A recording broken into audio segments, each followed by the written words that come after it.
Quels sont les psaumes?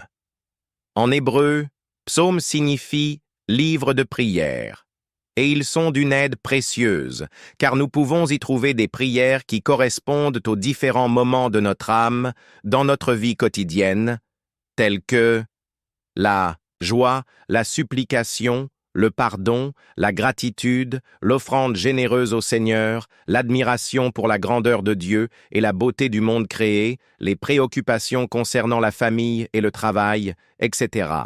Pour ceux qui débutent ou qui vivent des moments de fatigue ou de maladie, une manière simple et efficace de prier les psaumes consiste à les lire lentement et attentivement.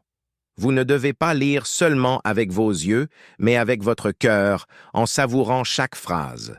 En suivant le rythme de notre respiration, nous pouvons ressentir et devenir nos sentiments du psalmiste. À la fin, vous pouvez relire le psaume, en faisant cette fois des pauses plus longues entre les versets, permettant aux mots de résonner dans l'âme et d'encourager une rencontre profonde avec le Seigneur. Psaume 03. Espoir et confiance en Dieu. Le psaume 3 est un message d'espoir et de confiance en Dieu au milieu des difficultés de la vie. Écrit par David. À une époque de grande angoisse et d'angoisse, ce psaume nous rappelle que nous pouvons trouver la paix et la sécurité en Dieu, même lorsque nous sommes confrontés à des difficultés et à l'adversité.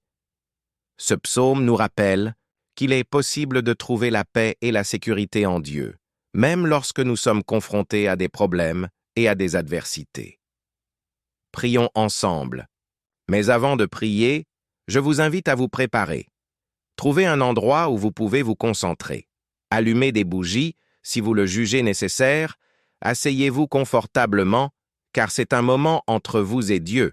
Si vous êtes catholique, commencez par le signe de croix, puis priez un Notre Père. Enfin, récitez le psaume 3 et rendez grâce ou demandez une grâce. Psaume 03. Seigneur, comme mes adversaires se sont multipliés. Nombreux sont ceux qui se dressent contre moi, beaucoup disent de mon âme. Il n'y a pas de salut pour lui en Dieu. Sel. Mais toi, Seigneur, tu es pour moi un bouclier, ma gloire, et ce qui élève ma tête. De ma voix j'ai crié au Seigneur, et il m'a entendu de sa montagne sainte, Sel. Je me suis allongé et j'ai dormi.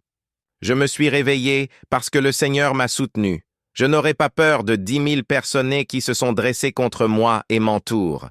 Lève-toi, Seigneur, sauve-moi, mon Dieu, car tu as frappé tous mes ennemis au menton. Tu as cassé les dents des méchants. Le salut vient du Seigneur, que votre bénédiction soit sur votre peuple. Sel. Amen.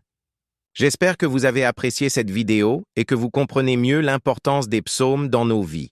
Si vous l'avez aimé, cliquez sur « J'aime », partagez et abonnez-vous à la chaîne pour plus de contenu comme celui-ci. Jusqu'à la prochaine fois.